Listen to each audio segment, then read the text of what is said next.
Alors peut-être je vais dire un petit mot pour présenter un peu ce contexte particulier. Déjà vous remercier évidemment toute l'équipe du festival de nous avoir donné cette possibilité de réunir les étudiants et évidemment tous les internautes, tous les amis et proches du comité du film ethnographique pour organiser cette discussion autour du film de Jonathan. Pour nous, c'est vraiment important et je le redis parce que c'est quelque chose voilà, qui m'anime particulièrement. C'est vraiment important de continuer à maintenir ce lien entre le festival et les étudiants de cinéma parce que, évidemment, on arrive à leur montrer des films vraiment singuliers, différents, et ça leur permet de continuer à réfléchir dans leur apprentissage sur ces différentes façons qu'il y a de fabriquer aujourd'hui des films. Et donc voilà, c'est vraiment bien pour nous de continuer malgré ce contexte très particulier, évidemment, dans lequel nous sommes. Sur cette séance, en fait, c'est Jean-Michel Pérez qui va… Est-ce qu'il y a un problème de son? Ah non, c'est bon, pardon. Okay. Non, non, on t'entend hein, quand tu parles, Monique. Okay. Merci. Donc, dans cette séance, c'est Jean-Michel Pérez qui est donc maître de conférence associé au master cinéma qui va un peu encadrer le débat avec les étudiants. Il est arrivé au master cette année en tant que professionnel associé et il s'occupe notamment de la partie commune de ce master puisqu'il y a 7 parcours, donc il y a des parcours très différents, il y a des parcours qui sont liés plus à la technique, par exemple, dans le domaine du cinéma, donc l'image, le son, le montage. Il y a des parcours qui sont plus liés à la production, à la réalisation, à la recherche aussi et au documentaire. Donc, tous ces étudiants sont là, enfin, en tout cas, on espère, ils vont nous rejoindre petit à petit. Ils ont vu le film, on a donné la possibilité, donc grâce à votre plateforme, qu'ils puissent voir le film. Et là, l'idée maintenant, c'est de pouvoir échanger avec le réalisateur qui nous fait un peu cet honneur d'accepter ce type de débat à distance, qui est, à mon avis, pas évident toujours à gérer, mais en tout cas, j'espère qu'on fera au mieux pour que ça se passe bien. Ce que je peux dire, c'est que il me semble que dans ce film, il y a plein de choses dont on va pouvoir parler avec les étudiants. Et en tout cas, moi, ce que je peux faire très rapidement, si vous le voulez bien, alors il y a un son un peu parasite. Merci de couper les micros en fait quand il y en a quelqu'un parle, ça permet d'éviter les larcènes et les reprises. Alors, Jean-Michel, peut-être pour commencer ce débat, je peux donner quelques éléments de contexte, peut-être des éléments en tout cas donner quelques éléments de compréhension du parcours de Jonathan, parce que je pense que ça a son importance évidemment dans les échanges qu'on va avoir. Donc, Jonathan est né à Forbach en 81. Il est petit-fils de mineurs et d'immigrés italiens. Et il a fait ses études d'art à Metz, je crois, si j'ai bien compris. Oui. Et il travaille aujourd'hui à Berlin. Donc, il est à la fois vidéaste, plasticien, documentariste, donc, et aussi, je crois, musicien. Et il s'est fait connaître notamment dans le monde de l'art contemporain, avec ses courts-métrages, ses installations vidéo.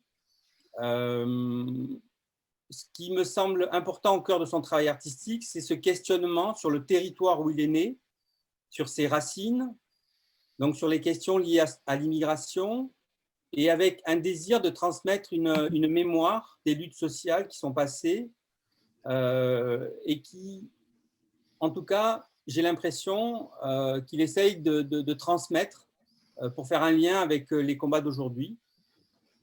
Évidemment, ce qui m'intéresse tout particulièrement dans sa façon de réaliser, c'est cette capacité qu'il a à osciller entre réalité et fiction, donc entre une interprétation très personnelle et en même temps une observation au plus près des réalités sociales.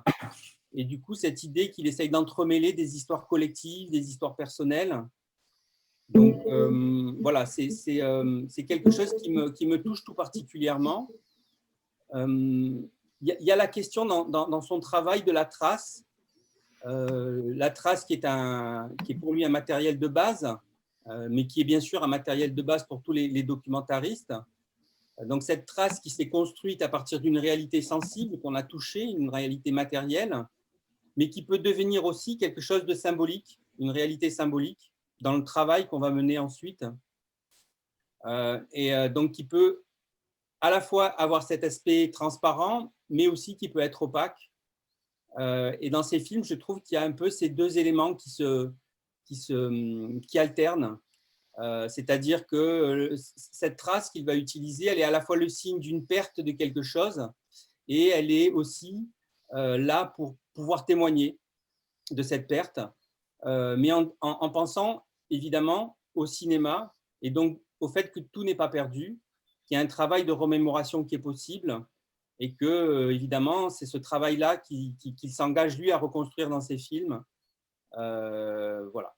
Donc, peut-être pour commencer la discussion avec Jonathan, je voudrais lui demander, en fait, comment lui est venue cette idée originelle pour lancer le film. C'est-à-dire, moi, je trouve que c'est assez rare dans les films engagés qu'on soit capable d'affirmer autant une vision poétique, mais tout en restant vraiment au plus proche des situations, c'est-à-dire en étant dans un regard à hauteur d'homme.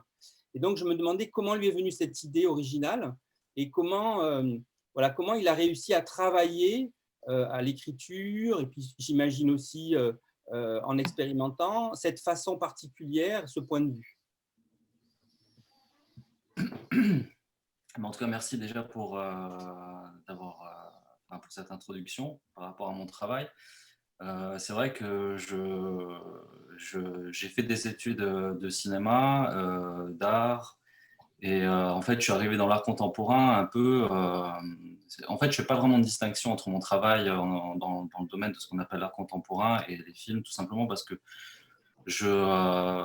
depuis toujours, j'ai l'impression un peu de faire ce que j'ai envie de faire, c'est-à-dire des films. Et en fait, j'essaie de chercher la forme la plus rapide pour moi d'en faire. Donc, il se trouvait que voilà, l'art contemporain, c'était un moment où j'avais accès plus facilement, et puis j'avais pas besoin de longues attentes, de budget, etc. Donc, j'ai commencé par là, mais en fait, j'ai l'impression de faire un peu la même chose depuis, que ce soit dans l'art contemporain, ce qu'on appelle l'art contemporain, ou là, maintenant, dans la production, on va dire plus classique. Moi, je fais pas vraiment de distinction.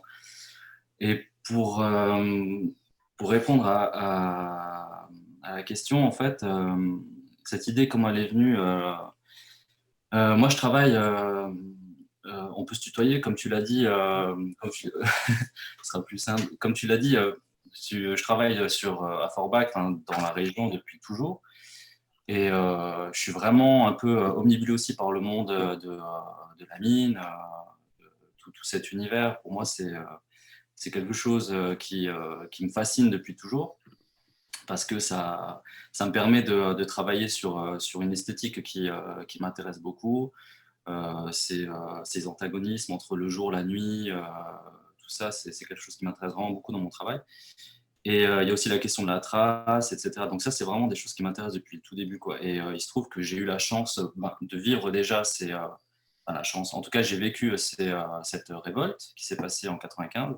Donc à ce moment-là, je devais avoir 14 ans. Et donc j'avais ces souvenirs-là. Et puis un jour, j'ai rencontré quelqu'un qui avait filmé tout ça de l'intérieur. Et ça, c'était il y a à peu près 10 ans. Donc entre-temps, il y a eu ces rushs que j'ai dû m'approprier, c'est-à-dire de les regarder. C'était des dizaines et des dizaines d'heures. Et donc, ça a pris à peu près 10 ans. Entre-temps, j'ai fait plein d'autres choses. Et puis, tout à coup, le film s'est présenté à moi parce qu'il se passait quelque chose dans ma ville. Je découvrais en fait une jeunesse je redécouvrais en fait une nouvelle jeunesse qui était pas du tout celle qu'on attendait, enfin, pas du tout celle dont on parlait le plus souvent, quoi. Et il y avait vraiment un écart entre ce que je connaissais moi sur mon territoire et ce que les gens en avaient comme image à travers les médias ou même voilà, quoi. Et ce qui m'intéressait, c'était vraiment de montrer ce que moi je connaissais, une réalité que moi je connaissais, que je connais depuis toujours, parce que je fais tous mes films là-haut, les gens que je filme, c'est presque toujours les mêmes depuis toujours. C'est toujours ceux dans la cité dans laquelle j'ai vécu, dans la ville, etc., quoi. Mais moi, ce qui était important, c'était vraiment de raconter une histoire. Et puis je fais du cinéma, en fait, hein. C'est vraiment quelque chose qui, pour moi, est hyper important. C'est que je raconte je veux raconter une histoire et je raconte une histoire par le biais du langage cinématographique. Donc c'est vraiment quelque chose que j'ai voulu. J'ai pas voulu faire un film dans une forme documentaire un peu. Comment dire? C'est-à-dire que je veux faire du cinéma, quoi. Après, la forme peut être documentaire, fictionnelle, etc. Mais ce qui m'importe avant tout, c'est de raconter une histoire, de raconter un point de vue sur des choses, parce que bon, c'est un documentaire, mais c'est vraiment un point de vue personnel, hein, sur tout ça. C'est pas du tout un point de vue extérieur. C'est pas du tout objectif, quoi. C'est complètement subjectif. Et donc voilà. Après, comme je disais, le souci, c'est de raconter ça à travers un travail esthétique, etc., pour arriver à toucher le spectateur, tout simplement, et puis d'essayer de raconter cette histoire le mieux possible. Voilà. Et justement, merci beaucoup. Alors justement, il y a quelque chose qui est, en tout cas pour moi, très fort dans ce film, c'est la façon dont tu essayes de montrer la métamorphose, c'est-à-dire comment la ville, comment elle se transforme, comment les personnages évoluent, parce que bon, ils habitent un espace urbain, évidemment, mais ils essayent de s'en échapper quelque part. Il y a une volonté de traverser ces espaces et de montrer leur évolution. Et autant avec les espaces qu'avec les hommes et les femmes que tu filmes, il y a quelque chose qui est de l'ordre du temps qui passe et de cette capacité à montrer ce temps qui passe, parfois en mettant des séquences très différentes les unes derrière les autres pour justement provoquer cette impression de temps. Et je me demandais comment tu as travaillé avec tes personnages pour faire émerger justement ces possibilités liées au temps qui passe.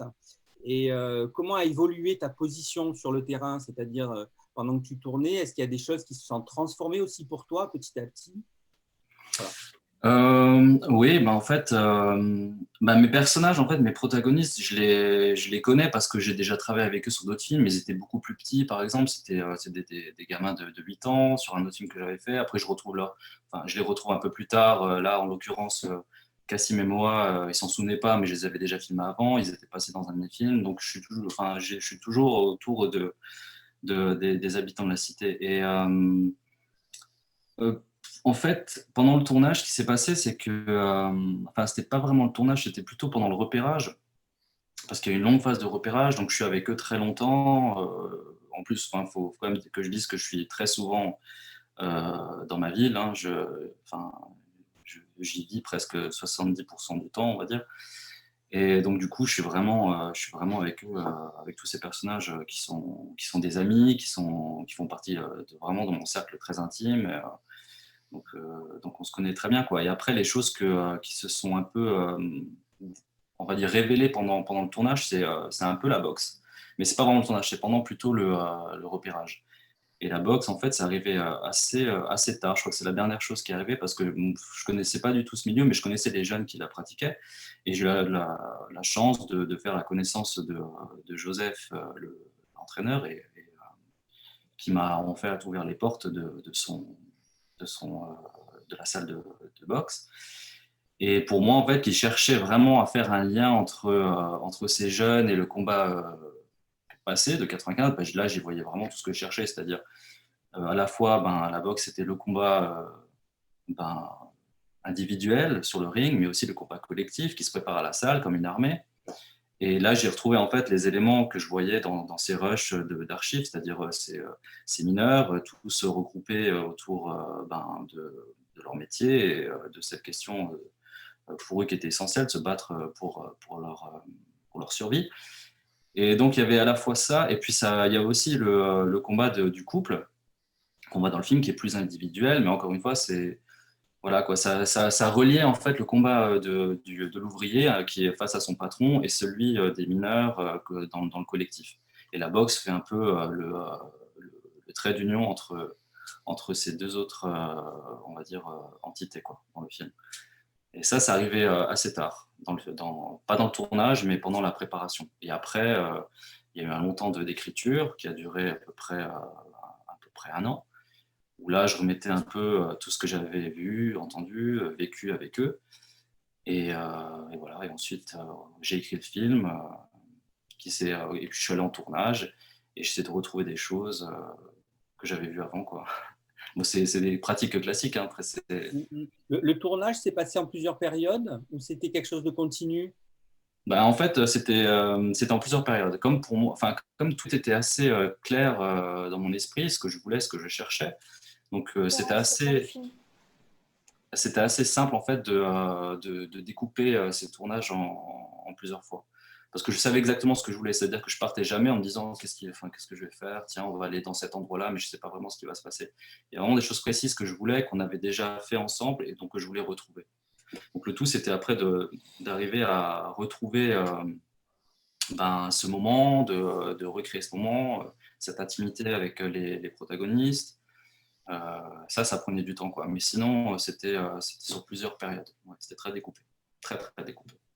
Et ta relation avec tes personnages sur ces différentes périodes, tu as essayé de la tenir, j'imagine, avec des objectifs assez précis que tu t'étais donné. Comment eux, ils ont vécu cette relation avec toi et ce passage, en fait, hein, de leur réalité au fait de devenir des personnages d'un film?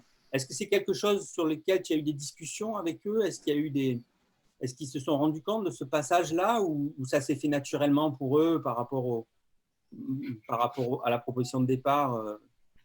C'était assez naturel.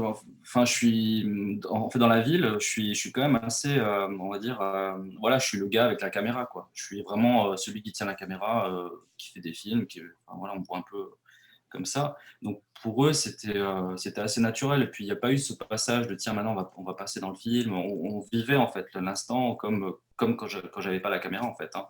Donc on était ensemble, et c'est aussi parce qu'on a des liens vraiment très forts entre nous qui permet vraiment d'avoir cette espèce de possibilité d'être là, de pouvoir découper aussi les choses, et de garder toujours cette sorte de complicité entre nous, et qui permet d'avoir ce qui donne après ce qu'on voit à l'écran, quoi. Mais oui, enfin, bon, après, je suis toujours en contact avec eux, on se voit entre les prises, on se voit entre les tournages. C'est comme c'est des amis, en fait, hein, c'est vraiment des amis, quoi. Donc, En tout cas, il y a de très belles séquences qui sont à la fois poétiques et réalistes, où tu es très proche, je pense au moment où ils s'entraînent, par exemple, ou au moment où ils sont assis, où ils discutent, où tu es très proche d'eux, souvent en gros plan, et où on a une sorte d'humanité qui se dégage de ces personnages qui luttent, évidemment, chacun à leur manière. Et alors, il y a quelque chose qui m'intéresse particulièrement dans ta façon de travailler, c'est que je trouve que parfois dans le montage, tu as volontairement essayé de trouver de la distance entre les séquences, justement de ne pas être constamment dans une sorte de continuité, dans une sorte de chronique, et trouver de la distance pour justement faire avancer le récit, pour qu'on ait cette impression comme ça de progresser dans une compréhension des enjeux pour chacun.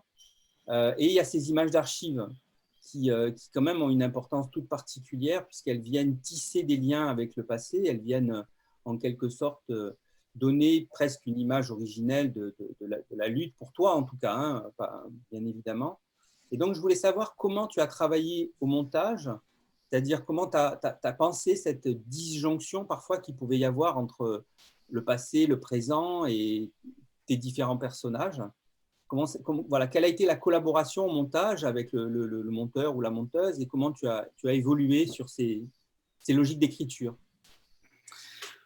En fait, ce qui était important pour moi, c'était de trouver une narration qui fasse confiance aussi au spectateur et qui emmène le spectateur avec le film. C'est-à-dire qu'on soit pris vraiment dans une sorte de... voilà, la première demi-heure du film, on ne sait pas très bien où est-ce qu'on est, ce qui se passe, qu'est-ce qu'on suit, etc., quoi. Et je voulais vraiment faire participer le spectateur dans le tissage des liens entre ces différentes entités, quoi, enfin, les différents personnages. Et pour moi, c'était clair depuis le début de l'écriture. Je savais déjà par quoi commencer le film à peu près. Enfin non, même très précisément. Ensuite, je voulais que les choses soient assez découpées. Et donc, j'ai travaillé avec le monteur sur ces questions-là. Je lui avais déjà un peu dit comment je voyais le montage. La première quinzaine de minutes du film, je l'avais déjà. La dernière demi-heure du film, je l'avais aussi.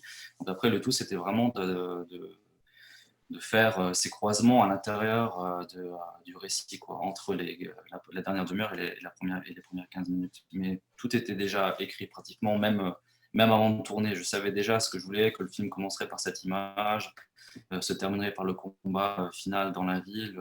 Il y avait vraiment une progression comme ça, un peu pyramidale du récit, quoi. Et donc c'est à chaque fois une strate qui s'ajoute à une autre.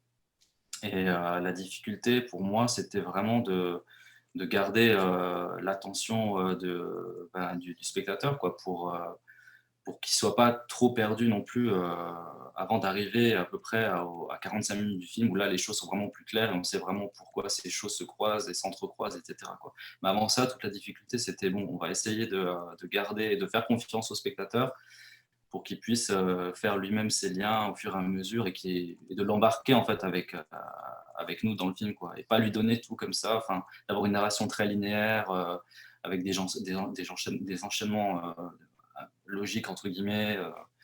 Donc voilà, et puis les archives permettaient aussi de faire des passages de l'un à l'autre avec des scènes un peu plus, comment dire, des scènes un peu plus esthétique de rêve, de choses comme ça, quoi. Donc ça permettait aussi de faire le trait d'union entre ces différentes parties, quoi. Qui finalement, en fait, parce qu'on passe d'un combat à un autre à chaque fois dans le film à travers ces images d'archives de lutte.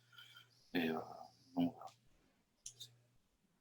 Super, bah, écoute, merci beaucoup. En tout cas, j'imagine que tu as pu montrer le film aux personnages ou peut-être même faire une projection dans la ville. Oui, Cassim et moi sont venus à la première qui a eu lieu à Berlin. Donc, et aussi Louis et Marie eux sont venus. Et puis on a montré le film dans la ville il y a pas très longtemps, avec tout ce qu'il y avait. On n'a pas pu le faire en mars, mais on l'a fait il y a 2 mois à peu près, ouais. On l'a fait il y a 2 mois, devant tout le monde. La salle était remplie.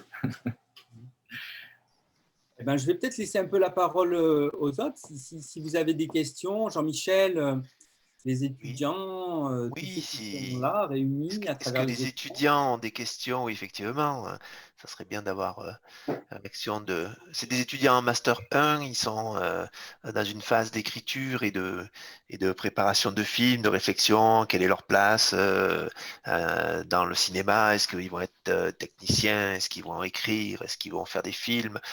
On a 7 parcours, comme le disait Pascal, donc on a vraiment des profils très très différents. Donc ils viennent de voir le film, j'espère qu'il y a des réactions.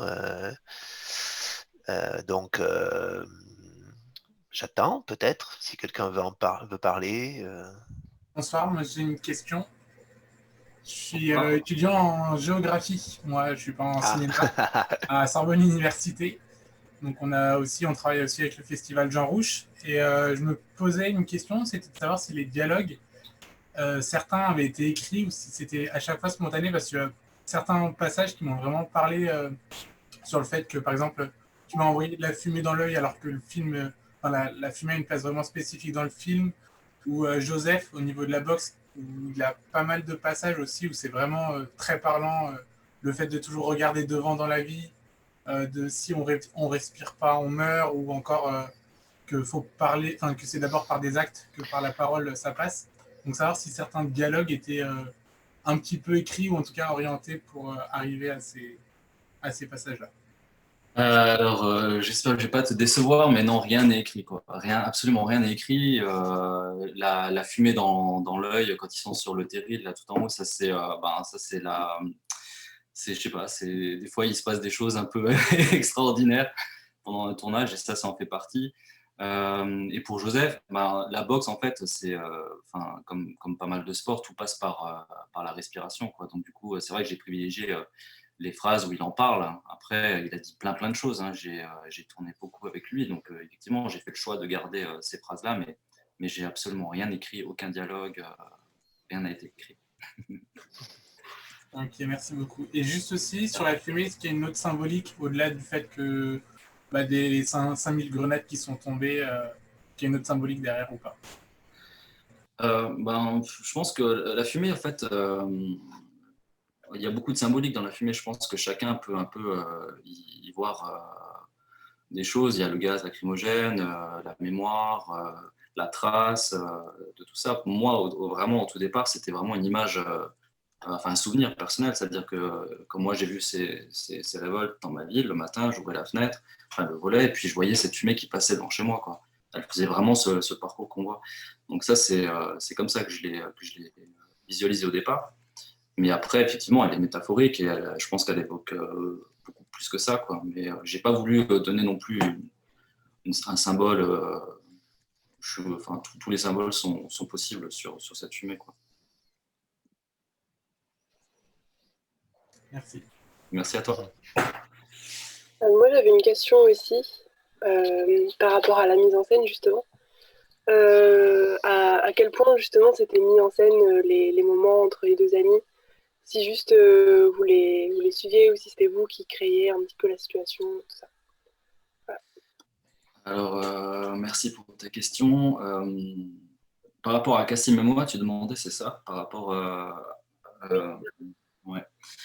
En fait, c'est des situations non, c'est des choses que je voyais quand j'étais avec eux, qu'on vivait ensemble. La foire, on y était avant. La séquence dans la voiture, c'est ce qu'ils font tous les jours. C'est des choses en fait qui vivent en quotidien et c'est leur façon de vivre, etc. Donc je les ai pas mis dans des situations particulières, excepté pour le musée, la séquence du musée où là, ils étaient jamais allés dans ce musée. Donc là, j'aurais demandé d'y aller pour le film. Mais c'est la seule fois, en fait, je pense que c'est la seule séquence où c'est moi qui les ramène dans un endroit et c'est pas eux qui m'amènent. Mais sinon, je les laissais faire, en fait. On était sur place et ensuite, je leur disais, par exemple, de partir d'un point A, qu'on allait à un point B, quand on avait des chemins à faire. Et puis après, c'est eux qui vivaient leur vie, entre guillemets, quoi. Ok, merci. Je me demandais surtout pour la séquence du musée, justement. Pour la séquence du musée, oui. Alors là, en fait, on est allé au musée. Et là, je leur ai tout simplement, si je me souviens bien exactement, on allait dans le musée. On a eu en fait des discussions avant ça sur les mouvements sociaux qui sont passés en 95. Mais on les a eus bien avant ça, c'est-à-dire quelques mois avant, on avait parlé de ça un petit peu. Et donc, je voulais les tester pour voir un petit peu ce qu'ils en savaient, etc., quoi. Donc, ils savaient des choses. Et donc là, j'ai décidé en fait de les ramener là-haut. Et donc, ils avaient oublié cette discussion, je pense. Et je leur ai tout simplement dit d'aller chercher cette histoire. Voilà, d'aller chercher cette histoire. Mais je leur ai dit vraiment quand on y était, quand vous vous souvenez, quand on a parlé de ça, ils ne s'en souvenaient pas du tout d'ailleurs. Écoutez, on va chercher un petit peu cette histoire-là à l'intérieur du musée et puis on vous filme, on vous suit. Voilà. Ok, merci. Merci à toi. Bonsoir. Moi, je me demandais, est-ce que l'utilisation de l'atmosphère inquiétante avec les séquences de la fumée et donc la musique était présente à la base du projet? Et merci pour votre film, en fait. Merci pour ta question. Oui, depuis le tout début. Depuis le tout début, en fait, il y avait la fumée qui était là, présente dans le scénario du documentaire. Donc ces séquences-là, elles étaient aussi... en fait, comme ça part de souvenirs au départ, de ce souvenir de révolte et cette fumée que je voyais moi-même quand j'étais jeune, du coup, oui, c'était écrit et je voulais ces séquences de fumée à l'intérieur du film. D'accord. Et aussi, je me demandais, puisque vous disiez que cette ambiance de mineurs, etc., vous l'avez depuis votre jeunesse, est-ce que pour ce film précisément, vous l'avez d'abord envisagé en termes visuels? Oui, bien sûr. Hein. De toute façon, je ne sais pas si, quand tu dis en termes visuels, c'est-à-dire si j'avais écrit ce film-là avec toutes ces séquences, etc. Ou... disons, si les images vous étaient d'abord venues ou si c'est d'abord la volonté de faire un long métrage sur les mineurs, pas l'histoire des mineurs. Non, je crois que tout est venu en même temps, en fait. En fait, ça arrive à la fois les images sont arrivées en même temps que cette histoire que je voulais raconter sous la forme d'un long métrage, ouais. Je ne sais pas si j'ai bien répondu à ta question. Si, c'est bon, c'est bon. Et aussi, je voulais juste vous demander, du coup, pour la phase de production, comment est-ce que ça s'est passé? Qui êtes-vous allé voir, etc. Pour la phase de production, je suis arrivé, enfin, j'ai rencontré mon producteur qui à ce moment-là n'était pas mon producteur. Et la première fois que je lui ai présenté le film, c'était d'abord 3 pages écrites. On s'est revus 1 an après. Donc moi, j'avais continué à travailler sur ce projet. Et quand on s'est vu 1 an après, on est parti sur cette production. Et puis ça a mis à peu près, il y a eu à peu près 4 ans, quoi, 3-4 ans de travail. Enfin, 1 an de production du film, etc., pour chercher les fonds, tout ça, d'écriture, 1 an et demi. Et puis après, les 2 ans de tournage, à peu près. D'accord. Et C'est très, très long. ah oui, j'imagine. Et qu'est-ce qu'a représenté pour vous et pour la vie du film la projection à la Berlinale?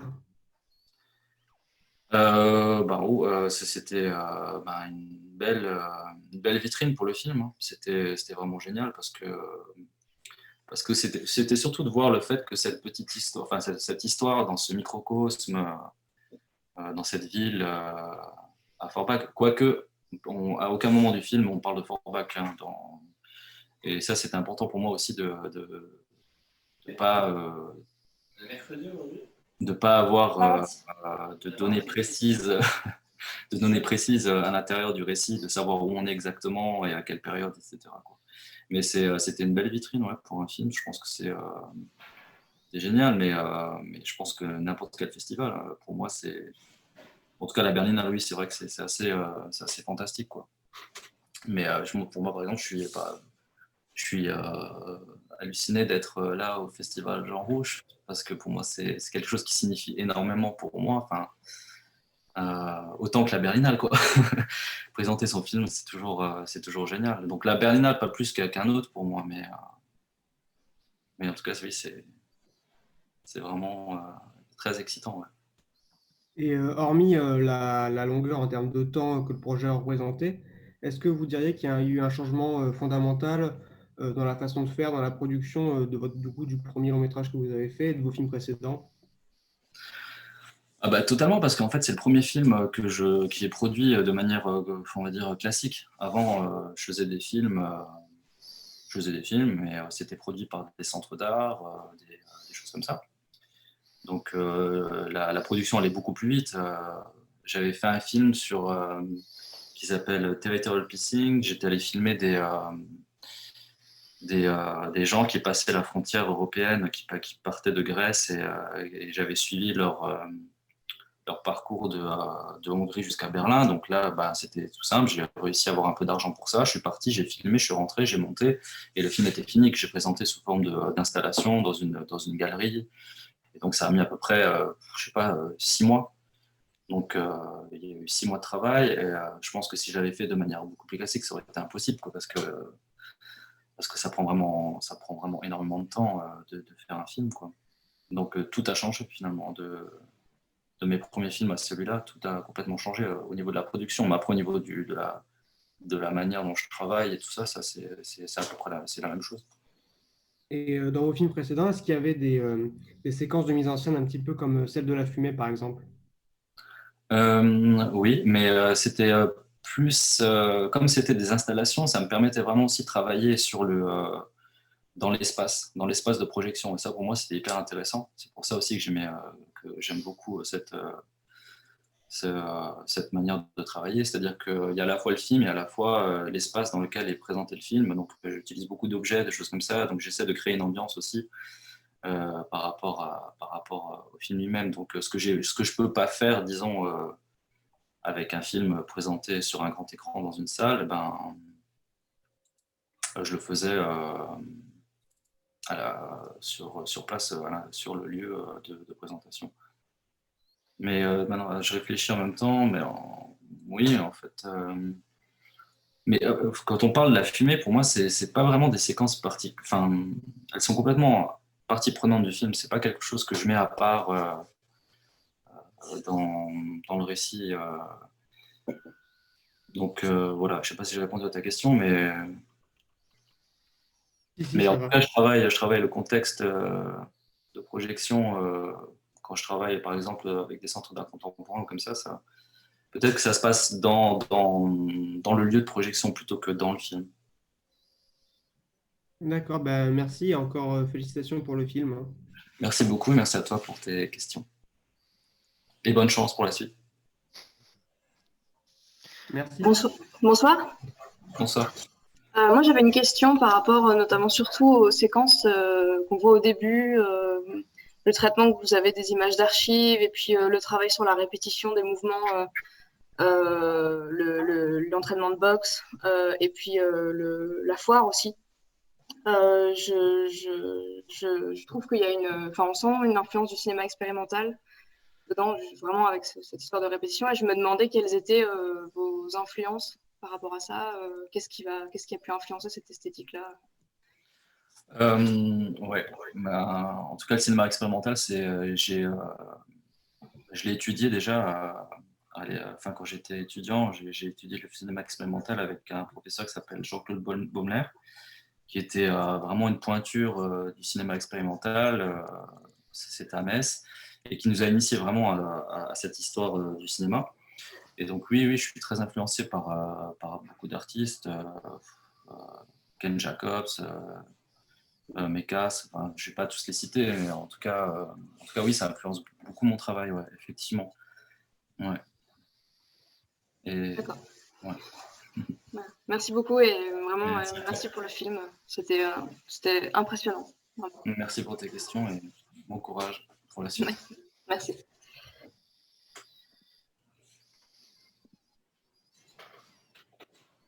Est-ce qu'il y a d'autres questions parmi les étudiants, mais pas que, hein? C'est entendu, non? C'est bien silencieux. J'en ai encore une, si je peux. Ah, vas-y, Pascal. Je me suis demandé, Jonathan, est-ce que c'était la première fois vraiment que tu travaillais avec une équipe ou est-ce que tu avais déjà fait ça avant et du coup, comment tu as réussi à intégrer sur ton terrain, c'est-à-dire sur cet endroit que tu connais un peu par cœur, comment tu as réussi à intégrer des gens qui venaient d'ailleurs pour qu'ils adhèrent à ton projet et qu'ils arrivent ensuite à faire un peu comme toi, c'est-à-dire à être là sans que tu sois particulièrement visible? Eh bien, oui, c'est la première fois que je bossais avec une équipe. C'était une équipe complète. C'était vraiment la toute première fois. Et c'est vrai que déjà, mes protagonistes sont tellement sympas et géniaux qu'ils sont très accueillants. Donc ça aide plutôt bien. Et j'avais aussi des techniciens qui étaient géniaux aussi, quoi. Enfin, qui ont su s'intégrer avec l'équipe. Puis on s'est tous très bien entendus dès le début. Et pour moi, c'était aussi important d'avoir la possibilité d'avoir aussi ces liens forts entre l'équipe et les protagonistes. Donc, et ça, c'était le cas. C'était vraiment le cas, quoi. C'était pas du tout une équipe qui était détachée de ce qui se passait. Donc, il y avait vraiment... et je faisais en sorte que qu'entre les prises ou après le film, on reste ensemble, qu'on mange ensemble ou qu'on continue un peu à discuter, etc., quoi. Donc ça, je pense que c'est aussi important.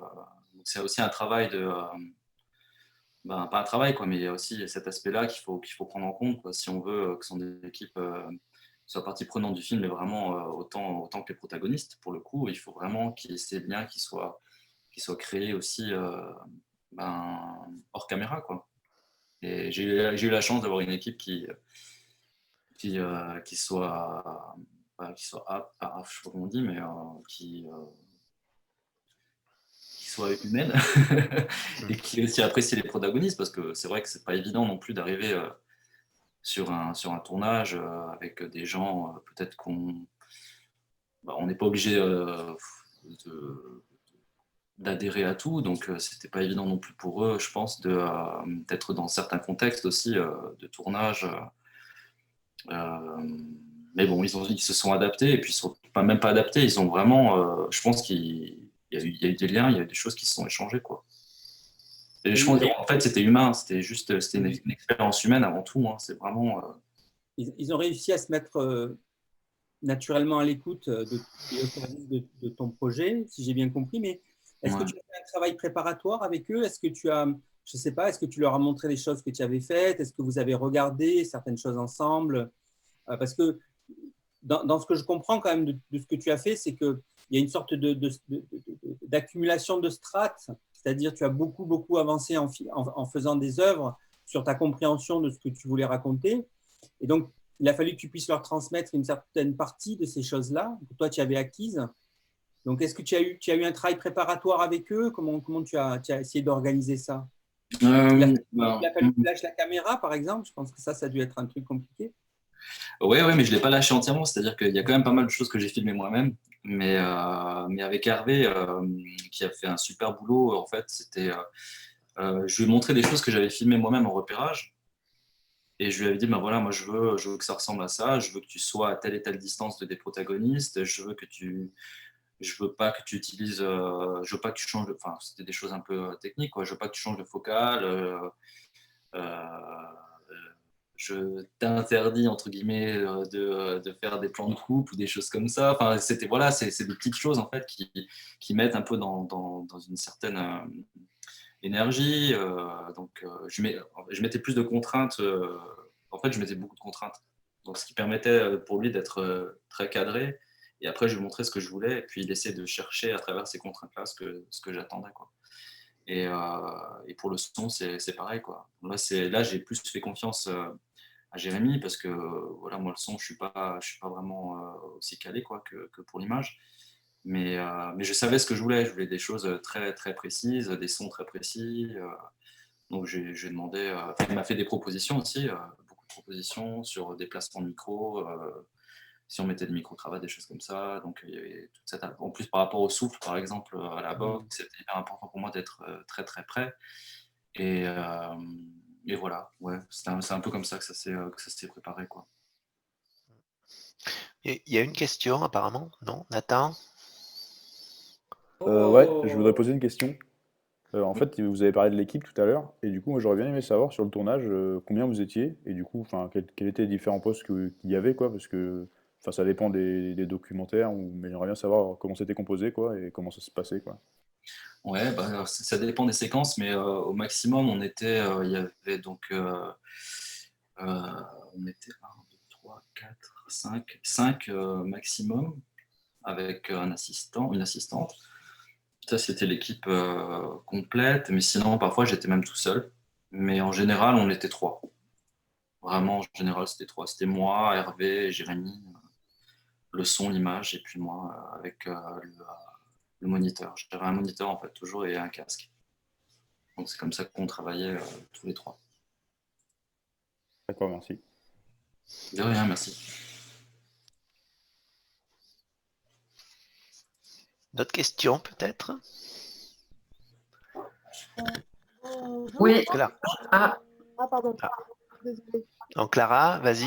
Oui, non, du coup, je me demandais, tant qu'on est dans la discussion avec l'équipe, je me demandais comment vous aviez travaillé avec le caméraman, parce que du coup, le cadre a une importance, grande importance, quoi. Et quand on est dans une discussion spontanée, on n'a pas forcément l'occasion de dire, bah non, là, le cadre, ça me va pas, je préférerais un truc. Donc, je voulais savoir comment peut-être vous l'aviez travaillé en amont, quand vous aviez échangé avec avec l'image, quoi. Avec Hervé, ouais, on a beaucoup travaillé en amont quand même. Enfin, moi, mais encore une fois, j'avais vraiment des choses très précises en tête. J'avais des attentes précises, et puis je lui ai juste dit ce que je voulais vraiment très précisément. Et en fait, comme je travaillais avec un moniteur, ça me permettait d'être en direct avec lui et de voir le résultat sur le moniteur et de lui dire ça va pas, rapproche-toi, mets-toi en arrière ou des choses comme ça, quoi. Mais après, il y a des choses qu'on a dû refaire parce que ça allait pas. Donc voilà, ça s'est un peu fait comme ça. Mais en tout cas, il y avait beaucoup de préparation avant. Ouais. Beaucoup. On a beaucoup échangé. Mais je pense que le plus important, c'est vraiment d'être clair avec soi-même avant de partir filmer, quoi. pour vraiment, en fait, il faut que le caméraman sente vraiment une assurance, je pense, de savoir, bon, ok, tu veux ça, ben, je vais faire ça, quoi. Je vais vraiment chercher ce que tu veux, quoi. S'il est trop... en tout cas, moi, j'ai travaillé comme ça.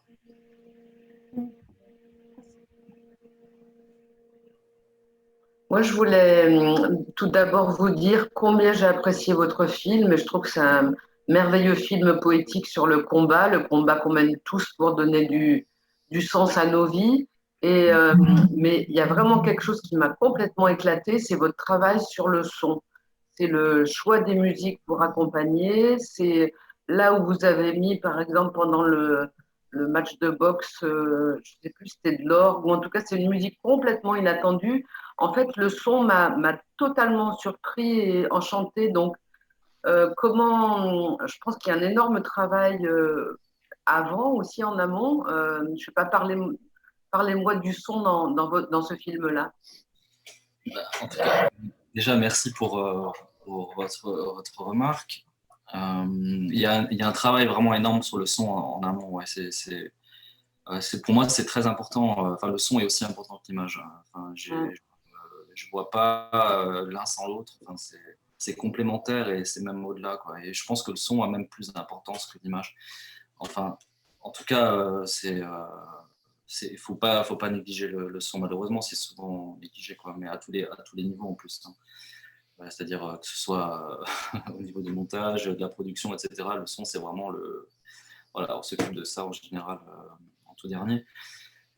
J'ai travaillé déjà avec un musicien qui s'appelle Manfred Mirsch qui utilisait ce synthétiseur expérimental qui avait été inventé dans les années 70 et dont il reste un seul exemplaire, et je voulais absolument avoir cet instrument dans le film tout simplement parce que ça, en fait, ce film-là, je le voyais aussi un petit peu comme un film d'horreur, en fait. Hein. C'est-à-dire que j'apprécie énormément le travail de John Carpenter, qui est pour moi un des plus grands cinéastes du monde. Et son travail sur le son est énorme aussi. C'est un musicien et j'ai voulu un peu me rapprocher de cette esthétique-là parce que je trouve qu'elle se prête vraiment bien avec la fumée, etc. Quoi. Il avait déjà lui-même trouvé dans son film Fog, qui expérimentait déjà ces sons synthétiques avec ces fumées. Et donc, j'ai voulu travailler aussi sur les mêmes aspects. Et pour le son, il y a eu un travail énormissime d'enregistrement sonore. Donc, tout a été retravaillé, tous les sons ont été retravaillés, réenregistrés. J'ai travaillé avec quelqu'un de formidable qui s'appelle Jérôme Petit, qui était le monteur son du film, qui a fait un travail complètement dingue. Mais avec un très très gros travail de préparation en amont, quoi. Je pense que j'ai autant travaillé sur le son que sur l'image, et peut-être même un peu plus sur le son. Et par exemple, ces bruits de ring, je voulais absolument avoir ces bruits de ring, c'est-à-dire que les rings sont en bois et ça craque, c'est-à-dire que le plancher craque. Et j'avais eu plusieurs combats, en fait. J'avais eu la chance d'assister à des combats à côté des arbitres. Et ce qui m'a tout de suite impressionné, en fait, c'était pas du tout les cris du public, enfin si, mais à ce moment-là, c'était vraiment le craquement du plancher. Et j'ai voulu retrouver ces craquements de plancher. Donc, on a eu toute une séance d'enregistrement des craquements de plancher. Donc, on a vraiment travaillé sur tous ces petits sons qu'on n'entend pas beaucoup, en fait, même pendant les entraînements de boxe. Le bruit des baskets sur le sol qui grincent, tous ces sons très organiques, en fait. Et vraiment, je cherchais vraiment à retrouver les sons les plus organiques que je pouvais trouver à l'intérieur des images, de ce que je filmais. Je voulais les avoir démultipliés, quoi. Je voulais vraiment qu'on les entende le plus proche possible de la source. Donc il y a plein de sons que j'ai dû refaire, que j'ai enregistrés, que j'ai ramenés en montage son, avec des listes, séquence par séquence, tel et tel son à tel et tel endroit. J'ai des carnets énormes de choses comme ça. Donc il y a vraiment un très très gros travail. Et après, Jérôme a suivi tout ça. Il a travaillé aussi lui-même comme un dingue là-dessus, quoi. Et voilà, ça a donné ce résultat. C'est très lisible dans le film, le travail du son. Merci. Mais ils ont fait un travail super, hein, ce film. Enfin, il n'y a pas que Jérôme Petit, hein. Il y a le mixeur. Enfin, tout le monde a fait énormément de boulot là-dessus. Ouais. Moi, juste pour aller un peu plus loin dans le son, est-ce que justement ce travail du son, il s'est construit à l'écriture au moment aussi du montage? C'est-à-dire, est-ce que le montage image et le montage son se sont construits concomitants ou, je dirais de manière beaucoup plus classique, c'est-à-dire un montage image qui donne des intentions sonores et puis à la fin, un énorme travail de montage son avec un créateur sonore, avec de la musique, avec des designers sonores, comme on dit maintenant, qui viennent renforcer tout ça. Non, en fait, le son, c'était assez clair dès le début du film, quoi. Il y a vraiment, j'avais fait plein de prises de son, même avant de tourner des images. J'étais parti avec le micro à la salle de boxe. Je les filmais quand ils étaient en train de transpirer, d'être très essoufflés. C'est vraiment des choses que je voulais absolument, quoi. Et finalement, ça s'est fait en concomitance. En fait, ce travail a été fait un peu en même temps. Ouais. Il y avait des intentions sonores très précises et puis j'ai essayé de travailler ça vraiment en même temps un petit peu, quoi. Merci. Merci pour la question. Il y a d'autres questions Juste une remarque, si possible. Oui, oui. C'était vraiment pour vous remercier pour votre film déjà enfin, le fait que ça termine sur une scène de boxe, pour le coup, c'est vrai qu'on sort de là vraiment percuté par les images et vraiment par la force du film, parce que c'est vraiment un film très fort sur ce qu'on voit. En tout cas, c'est un film fort vraiment à plusieurs niveaux. D'abord sur le témoignage aussi que ça donne d'un événement que, voilà, pour ma part, j'avoue ne pas beaucoup connaître, et du coup de le voir comme ça, c'est vrai qu'on fait beaucoup de liens aussi avec des choses très actuelles, avec des combats qui continuent d'être menés. Donc c'est un beau témoignage d'histoire, je trouve, pour le coup. Et vous mettez vraiment, vous mettez ça en lumière de manière très personnelle, donc c'est assez touchant. Et je trouve que c'est un grand film aussi, peut-être même encore plus, je trouve, pour le coup, pour la force des interactions que vous montrez entre des personnages, quoi, qui sont vraiment, enfin, par moments, vraiment, on sort de là très, très percuté par les choses auxquelles on assiste, quoi, des conversations, des échanges, que ce soit entre vos deux personnages qu'on suit à plein de moments, où ils ont une relation d'amitié qui est très forte.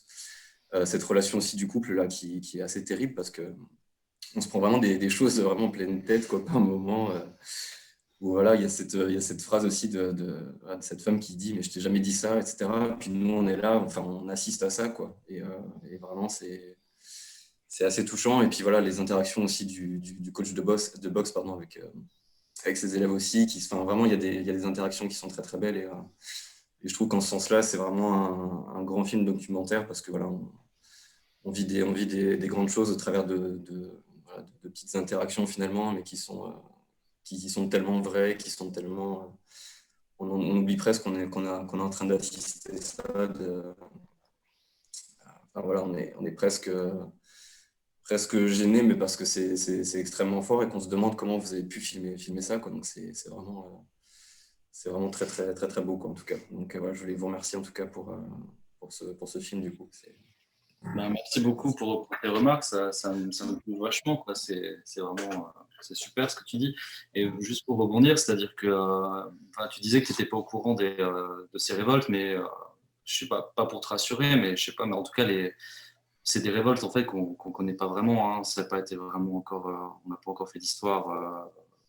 Il n'y a pas eu de transmission, hein, sur ces événements-là. Même les habitants eux-mêmes dans la ville, ils savaient ce qui se passait, mais ils n'étaient jamais...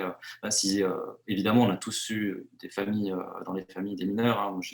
Mon grand-père était mineur, mon oncle, tout ça. Mais on ne savait pas vraiment ce qui s'était passé à l'intérieur de ces combats, quoi. Enfin, on avait des idées, mais voilà, ils ont aussi un peu découvert ça quand ils ont vu le film il y a 2 mois. Et c'était un peu un choc aussi de voir tout ça, quoi. Et aussi par rapport au fait que ça se lie avec ce qui peut-être avec une actualité, tout ça. C'est marrant parce que au début du film, il y a 4 ans, quand on a commencé à travailler sur le film, moi j'ai été très pressé parce que je me disais c'est le moment, c'est le moment de le faire parce que là, je pense que le contexte s'y prête, il y a des combats sociaux, etc., quoi. Et puis 1 an passait, 2 ans, et puis après on se disait, mais là c'est le moment parce que maintenant il y a les gilets jaunes et je pense que ça peut parler, etc. Ça peut... Et puis finalement les gilets jaunes sont passés, et puis voilà, et puis on s'est retrouvé à la sortie en janvier 2020, et puis les gilets jaunes, le mouvement avait un peu décliné, et puis on se retrouve dans un autre combat. Enfin, en fait, tout ça pour dire que finalement le combat est permanent, quoi. C'est-à-dire que il y a 4 ans, il y a 2 ans, aujourd'hui, finalement. Je pense que c'est sans fin, quoi. Et je pense que le plus important, c'est vraiment, et ça, c'est voilà, c'est d'aller au combat, quoi. C'est pas, donc c'est peut-être quelque chose qu'on peut lire dans l'actualité, mais je pense que l'actualité ne change pas vraiment, en fait. De toute façon, la vie, voilà, c'est un combat, donc du coup. Je trouve que ouais, c'est vrai que je trouve que du coup le combat quasiment le plus beau, en fait, c'est vraiment celui qui joue dans ce couple là, quoi, où vraiment. Enfin, on sent vraiment que c'est un combat viscéral, quoi. Il y a vraiment cette envie de de pas abandonner. Et puis quand elle dit, voilà, en fait, on s'est battu, ça aboutit à rien, mais on l'a fait, quoi. On l'a vécu, et c'est super touchant, en fait, d'entendre Ouais, c'est ça. des gens qui sont attachés à ça, quoi. Enfin, Ouais, je pense qu'on est tous amenés à un moment donné à avoir un combat avec son patron, ou un combat de boxe, hein, si tu fais du sport, on est tous amenés à un moment donné à se retrouver en confrontation avec quelqu'un sur un sujet ou un autre. Donc je pense que c'est important. Ouais, c'est important, en fait, d'être préparé à ça. Et pour moi, c'était une manière d'apprendre aussi. C'est-à-dire que d'aller à la boxe et tout ça, j'ai aussi appris pas mal de choses pour se défendre physiquement s'il faut, mais aussi par exemple par rapport au couple, je sais pas, moi je sais pas comment faire pour régler un conflit de cette envergure-là avec son patron, quoi. C'est vrai qu'on est on est seul face à un patron, qu'est-ce qui se passe, comment faire, on sait pas, quoi. Et donc du coup c'était un peu un mode d'emploi que je voulais aussi faire dans le film. C'est pour ça que je trouvais ça très drôle. En même temps, il y avait une sorte de... moi, je trouvais ça... C'était marrant qu'elle fasse ce retournement de situation où elle prend le rôle du patron et elle dit... où elle lui apprend, en fait, comment faut réagir face à son patron quand son patron est un vrai salaud, quoi. Et je trouve, moi, ça m'a bien aidé. Je me suis dit, tiens, si un jour ça m'arrive, je serais peut-être un peu mieux préparé que, que lui, quoi. ouais. Enfin, en tout cas, ouais, c'était vraiment, vraiment merci, parce que c'était vraiment un super beau film, quoi. Vraiment. Merci, en tout cas, je suis très content que ça me plaît plus.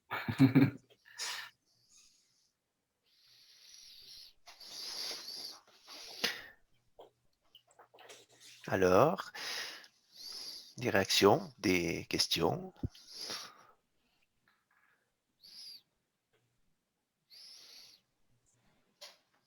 Moi, moi, ce qui m'a touché, c'est la diversité des modes de documentaire que tu exploites là-dedans. Il y a une espèce de liberté qui fait du bien à voir dans le documentaire aujourd'hui. Je veux dire, les séquences sont pas du tout traitées de la même manière, d'après moi, hein. Et le rapport qu'on a avec les gens est clair, par la distance, par non pas ce qui se dit, mais par le travail de la caméra, quoi. Et on voit bien dans ce film-là que on peut les mettre côte à côte, et ça fait sens, et ça crée du dynamisme, ça crée du cinéma, quoi. Et ça, merci, parce que vraiment ça marche très bien, quoi, jusqu'à la fin. Il n'y a pas de... Voilà, c'est vraiment une belle liberté de travail, quoi. C'est pas une recette, quoi. Merci pour cette remarque, mais c'est vrai que, en fait, moi, je pense comme tout le monde un petit peu, j'ai connu le cinéma par la fiction, j'ai connu le documentaire beaucoup plus tard à travers mes études, mais sinon, j'avais pas du tout cette culture du documentaire. Les premiers documentaires que j'ai vus, j'avais 16 ans, quoi. Enfin, quand je dis documentaire, de films documentaires, j'avais à peu près 16 ans, mais avant ça, c'est vraiment, j'étais cinéphile, quoi. Le cinéma de fiction, pour moi, c'est vraiment mon premier amour, quoi. Et le documentaire est venu un petit peu après. Et ce que j'aimais bien dans le documentaire, c'était cette liberté. C'était vraiment cette liberté de travail que je ne trouvais pas dans la fiction. Et ce que je peux dire, c'est que en fait, j'aime bien travailler avec les avantages du documentaire et les contraintes un peu de la fiction, ou inversement. C'est-à-dire que ce qui me plaît, c'est vraiment de trouver dans ces deux formes. Je préfère parler de forme plutôt que de genre. Je trouve que ça n'a pas de sens, mais pour moi, mais vraiment de forme, quoi. Et je trouve que les deux sont complètement complémentaires. Il y a vraiment pas, pour moi, il n'y a pas vraiment de distinction, on va dire, au niveau esthétique. Déjà, je trouve que c'est ça qui est vraiment génial dans le documentaire, c'est qu'on peut, on a une liberté qui est dingue, quoi. Et je trouve que et la fiction permet d'amener autre chose aussi. De forme. Et voilà, je ne sais pas pourquoi je disais ça, mais merci pour cette remarque.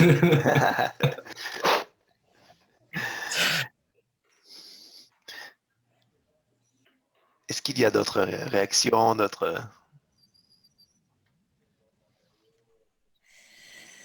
Tout le monde est sous le choc?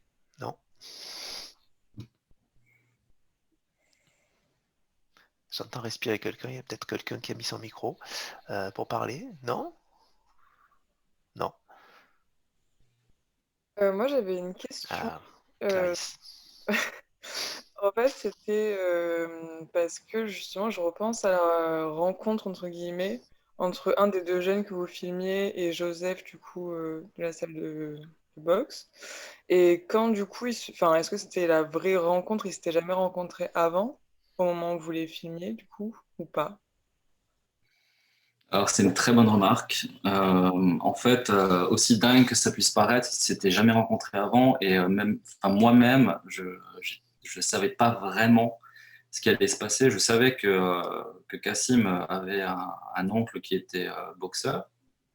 Je connaissais cet oncle parce que c'est une figure de la boxe qui était assez importante dans ma ville.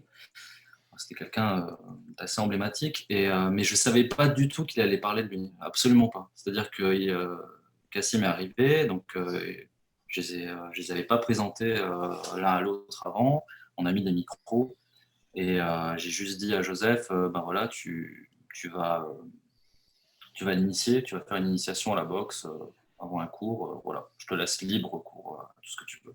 Donc Kassim m'avait ramené des affaires à lui, parce qu'en réalité, il veut vraiment s'inscrire à la boxe, hein. C'est pas du tout quelque chose qui est totalement mis en scène. Et donc, du coup, il avait ramené même des affaires pour se changer. J'étais pas au courant. Et puis, Joseph a fait cette initiation. Et ensuite, à la fin, bah, voilà, ils discutent et on attend les autres sportifs qui arrivent. Et donc, je les laisse discuter et je continue à filmer. Et puis là, ils ont cette conversation assez dingue où il dit ben voilà, je suis le neveu de ce grand boxeur. Et puis Joseph, et pour lui, c'est vraiment waouh, c'est le choc parce que Joseph le connaît très très bien et on sent vraiment cette espèce de souffle comme ça, de respiration où Joseph d'un coup change de visage, ses yeux commencent à pétiller et il regarde Kassim autrement tout à coup. Et ça, c'était la, je sais pas si c'est la chance ou quoi, mais bon, voilà, je savais que Kassim avait un oncle, donc je savais qu'il allait se passer quelque chose, qu'à un moment donné, ça allait déboucher peut-être là-dessus ou pas, quoi. Mais j'ai laissé faire. Et Kassim, peut-être en fait que les choses, elles viennent du fait qu'on a aussi beaucoup de conversations avant de tourner. Entre nous, on discute beaucoup. Donc du coup, il sent aussi, je pense que Kassim, il sentait aussi où je voulais en venir un petit peu, sans que je lui dise, tiens, on va parler de ça, je veux qu'on parle de ci, je veux que tu parles de ton oncle. Si je lui avais dit, je veux que tu parles de ton oncle, etc., ça n'aurait pas fonctionné du tout. Ça aurait été trop écrit et c'était pas du tout ce que je cherchais. Et je pense que tout vient du travail en amont. Enfin, du travail, c'est pas un travail, mais tout vient de ces relations qu'on a avant de tourner, avant le film, dans la vie réelle. Je pense que d'abord, je vis avec mes personnages avant de les filmer, quoi. C'est ça, peut-être. Je sais pas. Je dis ça, en même temps, je réfléchis. Et je sais pas. Peut-être c'est ça, en fait. Merci beaucoup. Et en tout cas, j'ai beaucoup aimé justement cet aspect où des fois on ne sait pas trop si on est dans la fiction ou dans la réalité. Et justement, ce passage-là, c'était une question pour moi, c'est de savoir si c'était justement ce côté fiction ou du coup non. Et c'est justement ce qui est beau, je trouve, que du coup, c'était pas du tout prévu. Voilà. En tout cas, Merci. Non, c'était pas prévu, non.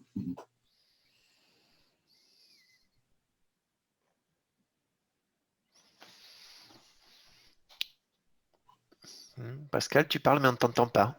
Je sais pas si... Ah. Ah, voilà.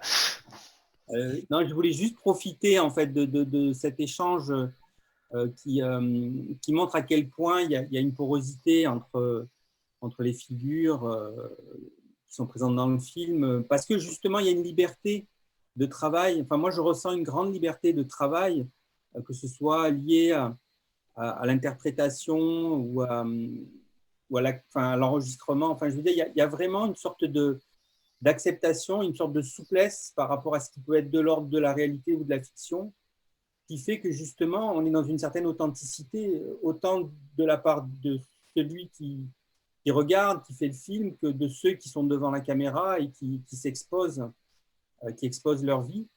Et c'est ça qui m'a beaucoup percuté dans le film. C'est qu'on sent qu'il y a une chorégraphie quelque part qui est assumée par tout le monde, quoi. Et pour moi, c'est vraiment intéressant. Et du coup, on sort complètement de tout ce qui pourrait être de l'ordre du registre de la vérité vraie ou au contraire de la trahison d'une certaine réalité historique ou toutes ces choses-là, quoi.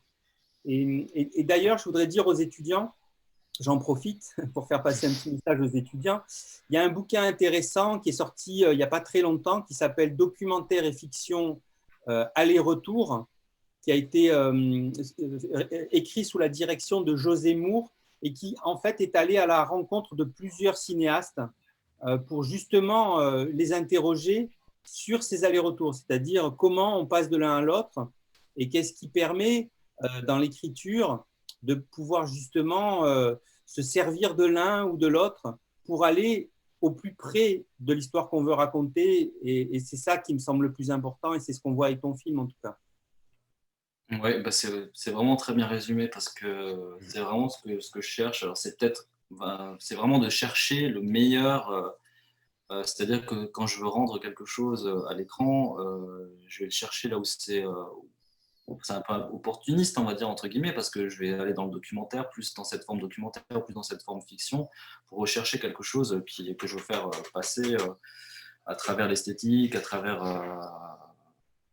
une façon de filmer ou quoi que ce soit, quoi. Mais c'est vrai que cette distinction, elle est étrange. En fait, je me sers des choses du réel pour raconter une histoire. Hein.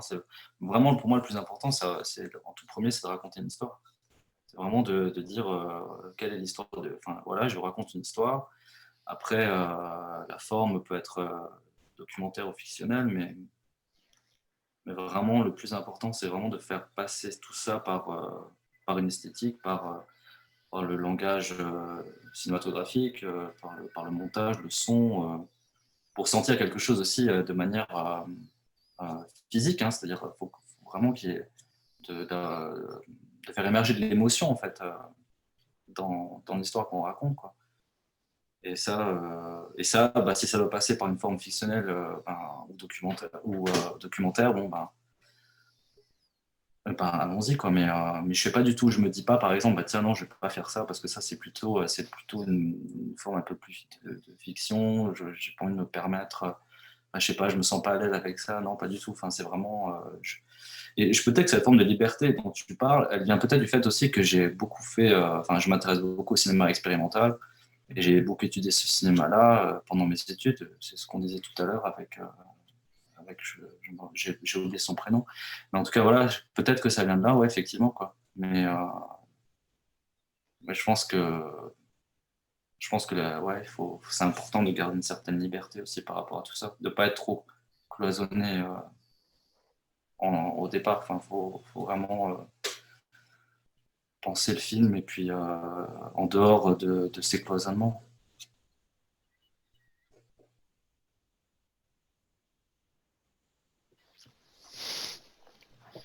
Ben, merci. Merci. Est-ce que d'autres questions? Quelqu'un veut-il réagir?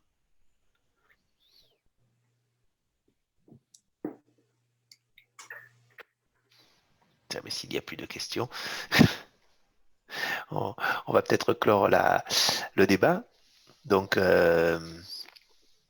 je remercie tout le monde de s'être connecté et d'avoir suivi jusqu'au bout cette rencontre. Merci particulièrement à Jonathan. Voilà, c'était très bien.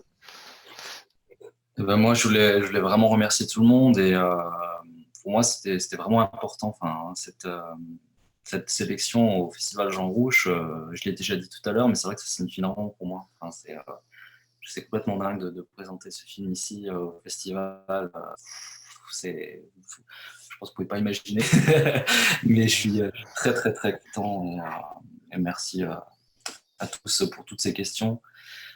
Et voilà. Merci à vous. Merci beaucoup. Merci. Merci, au revoir. Jonathan. Merci beaucoup. Merci beaucoup. Merci, au revoir. Merci. Fin de festival. Au revoir, merci. Merci.